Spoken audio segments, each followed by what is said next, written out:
Masyarakat Indonesia memanfaatkan teknologi digital dalam aktivitas sehari-hari untuk berbelanja, aktivitas spiritual, dan hiburan. Sebagian besar masyarakat memilih berbelanja online guna memenuhi kebutuhan selama Ramadan.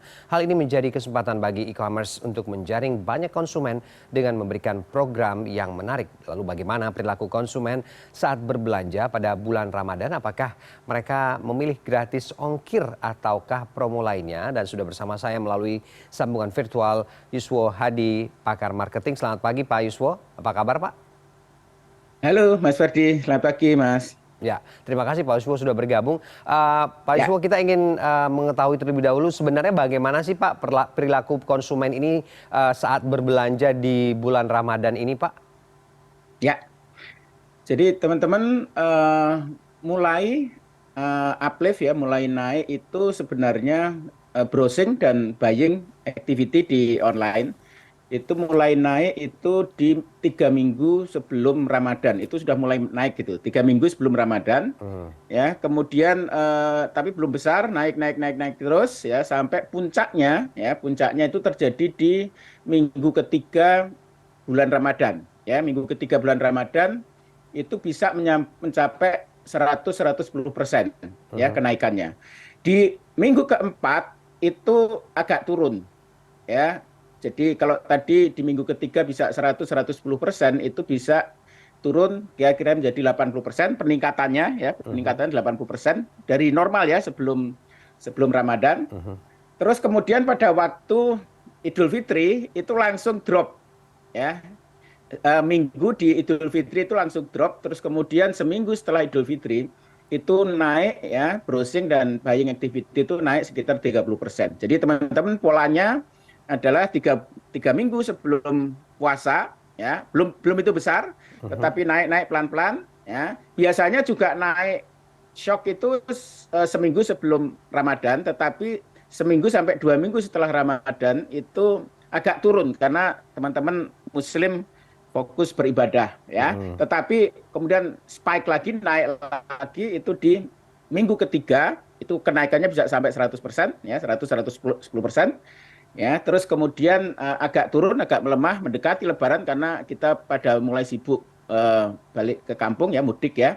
Tapi kenaikannya masih di level 80-an%. Terus kemudian drop turun sekali pada waktu Ramadan, waktu Idul Fitri ya. Kemudian naik lagi seminggunya ya, seminggu kira-kira naik 30%. Jadi polanya begitu Mas Ferdi. Oke, itemnya yang menjadi favorit selain Ya, makanan apa biasanya Pak trennya? yang paling tinggi tentu saja fashion ya, karena harus diakui mudik di Indonesia itu juga harus diakui adalah medium untuk flexing Mas Ferdi. Hmm. Jadi ada unsur-unsur flexingnya sehingga kemudian mereka pengen pamer sukses gitu ke kampung gitu, makanya pakaiannya mesti harus bagus ya. Kalau bisa mobilnya juga bagus gitu ya. Nah, jadi urutan pertama adalah fashion ya, urutan kedua adalah home and living appliances ya, jadi peralatan rumah tangga ya.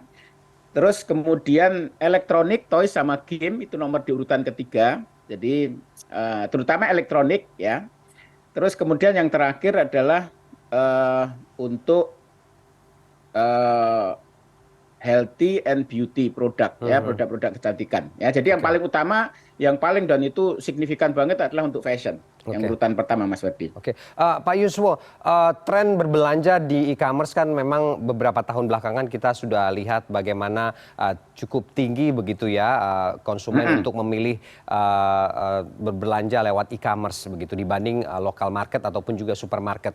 Ya. Ini apakah kemudian tren ini masih menjadi apa ya, menjadi cukup tinggi atau cukup konsumtifkah konsumen saat ini berbelanja melewati jalur e-commerce ini? Ya, Pertimbangannya apa kebetulan biasanya? saya melakukan survei sebulan yang lalu bahwa memang penggunaan apps digital itu dengan adanya PHK, dengan adanya era bakar duit sudah lewat, itu memang menurun ya. Mhm, Tetapi saya kira ini sifatnya cyclical, jadi bukan sesuatu yang panjang ya. Jadi saya kira bahwa belanja online itu adalah permanen, Mas Ferdi, mhm. ya permanen. Dan ini apalagi pada saat Lebaran ya, pada saat Ramadan ini intensi orang untuk online buying itu akan tetap tinggi dan nanti permanen akan keseimbangan mana produk yang dibeli secara offline, mana yang produk yang dibeli secara online dan akan nggak saling zero sum game, nggak saling artinya ketika kita sudah lewat pandemi offline kemudian mengurangi online nggak begitu. Jadi dua-duanya tumbuh dan dua-duanya nanti akan secara permanen itu akan punya proporsi, akan mencapai keseimbangan. Nah, saya kira tahun ini menarik apa namanya belanja online ini karena apa? Karena ini dikaitkan dengan lonjakan mudik yang akan terjadi. Jadi apa intensi kita untuk mudik yang sangat besar itu akan mempengaruhi belanja kita, akan melipat gandakan belanja kita. Karena sebenarnya kita belanja untuk momentum Lebaran dan Ramadan itu tujuannya adalah untuk kemudik itu. Jadi ketika mudiknya besar intensinya, maka kemudian belanjanya juga besar. Teman-teman kalau kita lihat di posisi 2019 itu angkanya sekitar nggak nyampe 20 juta orang yang mudik gitu. Kemudian di tahun 2020 itu 300.000 ya, jadi turun drastis karena pandemi. Kemudian 2021 itu angkanya adalah sekitar 1,5 juta, naik tapi nggak signifikan. Nah, terus kemudian yang menarik lagi adalah 2002 angkanya itu 85 juta. Bayangkan 2019 itu cuma 20 juta, di 2022 itu 85 juta. Naiknya bisa 4 kali dan minggu depan atau 2 minggu lagi itu kenaikannya diramalkan ya sudah diproyeksi Kemenhub itu 124 juta. Ya, jadi ini lonjakan yang luar biasa dari 2019 sebelum pandemi itu sekitar 20 juta, sekarang menjadi 124 juta. Nah, orang pada ke kampung ini itu pengaruhnya besar terhadap intensi mereka, intention to buy mereka ya, termasuk di online. Jadi saya kira tahun ini adalah tahun puncak orang belanja karena saya perkirakan nanti tahun depan itu ini adalah pent-up demand. Jadi ini melonjak luar biasa, tapi tahun depan saya kira nggak akan setinggi tahun ini. Kenapa? Karena tahun inilah sama sekali tidak ada pelarangan ya kita mudik ya. Dulu memang tidak dilarang tapi banyak pembatasan. Tapi tahun ini tanpa pelarangan dan tanpa pembatasan. Jadi terjadi euforia yang luar biasa dan ketika semua itu euforia mudik maka belanjanya juga euforia. Oke. Termasuk belanja online Mas Fardi. Oke. Pak Yuswo, belanja online ini apa sih sebenarnya yang menjadi pertimbangan bagi konsumen? Apakah kemudian soal promo bebas ongkir atau penawaran-penawaran menarik lainnya sehingga kemudian konsumen cukup impulsif begitu untuk dengan sekedar memencet tombol di gadgetnya mereka sudah bisa belanja banyak begitu ya. Apa sebenarnya faktornya? Memang dua itu, tetapi yang paling FOMO, yang paling apa namanya, paling powerful adalah di promonya. Dan promonya itu kan kalau di online kan kita nggak ngomong 20%, 30% ya. Jadi ngomongnya 60%, 70%, 80% gitu. Itu yang membuat terutama yang sifatnya faktor yang sifatnya insidental, sifatnya FOMO ya. Memang betul yang kedua adalah faktor convenient. Ya, convenient itu artinya kalau kita ke Tanah Abang kan repot dan seterusnya ya, dan memang semuanya yang paling besar mereka pembeliannya melalui mobile. Jadi pertimbangan utama adalah karena promo yang besar ya. Jadi apalagi sekarang teman-teman pada nanti seminggu lagi THR-nya sudah cair ya. Jadi ini antara demand sama supply ketemu Mas Wardi. Ya, secara demand itu THR sudah dapat, orang langsung begitu dapat THR itu langsung intensi belanjanya tinggi. Sementara di sisi supply ya, e-commerce itu kasih diskonnya juga besar-besaran ya. Di satu sisi duitnya ada, di sisi lain diskonnya besar-besaran gitu, sehingga ini ketemu ya, ketemu di online ini. Makanya kemudian kenapa momentum ini sekarang ini sampai dengan seminggu ke depan itu adalah puncak dari kita belanja secara online ya. Driver utamanya adalah hadiah ya, apakah gratis ongkir dan terutama diskon yang besar itu ya, Ramadan sale.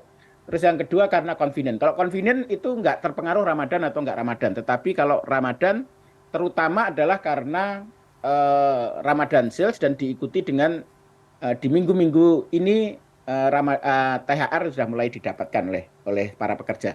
Oke, Pak Yuswo terakhir mungkin punya tips dan trik yang bisa mungkin ditawarkan bagi konsumen, apa kemudian bagaimana memanfaatkan waktu untuk berbelanja di bulan Ramadan ini, waktu favorit ini kapan biasanya?